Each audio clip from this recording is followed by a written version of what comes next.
আপনার জন্য এবারের প্রশ্ন।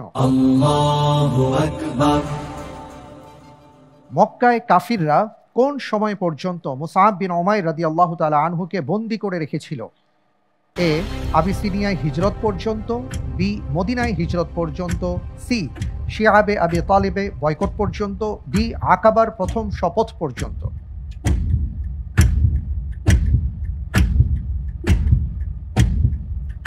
আমি 50-50 চান্স আছে। আচ্ছা, 50-50 চান্স দেয়া হোক।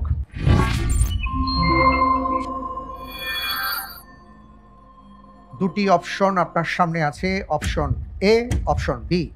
আবিসিনিয়ায় হিজরত পর্যন্ত, মদিনায় হিজরত পর্যন্ত।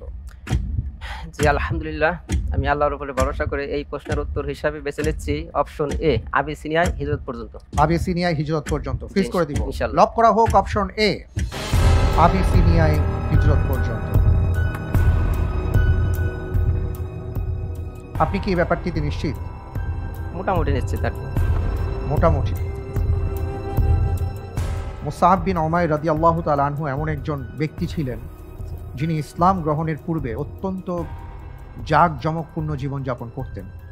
বর্তমান সমাজে আমরা যাকে প্রাচুর্য বলি, আমরা অনেক ধরনের সেলিব্রিটিদেরকে দেখি যাদের জীবন নানা ধরনের, এবং আমরা দেখি যে খুব ফ্যাশনেবল তারা, যারা ফ্যাশনেবল জীবনযাপন করেন। মুসআব বিন উমাইর রাদিয়াল্লাহু তাআলা আনহুর জীবন ইসলাম গ্রহণের পূর্বে একরকম ছিল, ইসলাম গ্রহণের পরে তিনি আরেক রকম জীবনযাপন করেন, এবং তাকে ঘিরে আল্লাহ সুবহানাহু ওয়া তাআলা পরবর্তীতে আয়াতে কারিমা নাজিল করেছেন তার শাহাদাতের পরে। যাই হোক, আপনি বলেছেন অপশন এ, আবিসিনিয়ায় হিজরত পর্যন্ত। আপনি যে উত্তরটি দিয়েছেন আপনার উত্তরটি সঠিক উত্তর। আলহামদুলিল্লাহ। জি আলহামদুলিল্লাহ, বারাকাল্লাহু ফিক।